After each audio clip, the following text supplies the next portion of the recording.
Actualité au Proche-Orient, des chars israéliens appuyés par des avions de chasse et des drones se sont avancés plus profondément dans la partie ouest de la ville de Rafah, au sud de la bande de Gaza. Ils ont tué au moins 8 personnes selon des habitants et des médecins palestiniens.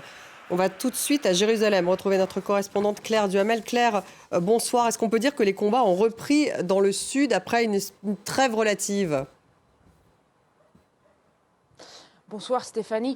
Oui, mais en réalité, les combats n'ont jamais cessé dans le sud. Il y avait une forme d'accalmie depuis plusieurs jours, depuis l'annonce de cette pause tactique locale le long de la route qui va de Kerem Shalom à l'axe Salah al-Din.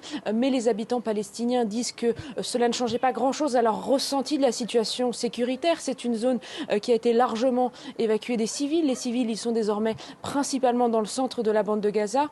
Et bien, ils me disent, quand je suis en contact avec eux, que la guerre est toujours là, que même s'il y a moins de morts par jour, une dizaine environ, selon les décomptes locaux, eh bien, ils survivent dans les mêmes conditions depuis des mois.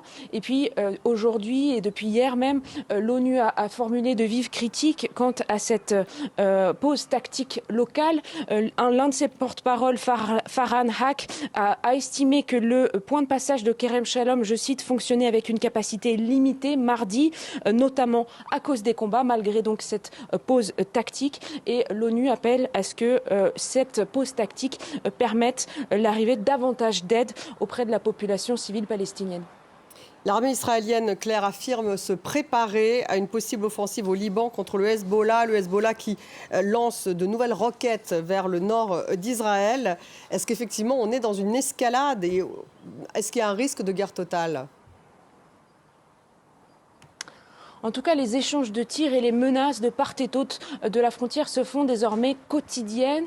Aujourd'hui, Hassan Nasrallah, le chef du Hezbollah, a fait un discours télévisé dans lequel il multiplie les menaces vis-à-vis d'Israël. Il dit qu'aucun lieu en Israël ne sera épargné par les tirs du Hezbollah en cas de guerre. Il menace aussi l'île de Chypre, disant que si Chypre ouvre ses aéroports et ses bases à Israël en cas de guerre, eh bien, il y aurait des représailles sur l'île chypriote. Et enfin, il dit que l'invasion de la Galilée, qui est la région la plus au nord d'Israël, est sur la table, je cite, si les combats s'accélèrent.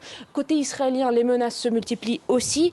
Hier, le gouvernement a validé des plans opérationnels pour une offensive au Liban. L'extrême droite multiplie les menaces qui, pour l'instant, sont considérées comme fantaisistes, mais l'extrême droite dit qu'elle veut se voir établir des colonies juives dans le sud du Liban. Cela est suffisant pour alarmer une partie de l'opinion publique israélienne. Et puis dans le nord d'Israël, où je me suis rendue la semaine dernière, les habitants disent qu'ils se préparent. Dans la zone des 5 premiers kilomètres au sud de la frontière, les civils ont été évacués de leurs maisons depuis le début de la guerre. Ils sont entre 60 000 et 80 000 personnes. Et sur place, eh bien, les Israéliens nous disent qu'une guerre totale contre le Hezbollah, c'est la seule façon à terme de parvenir à de la stabilité et de parvenir au retour de ces civils déplacés.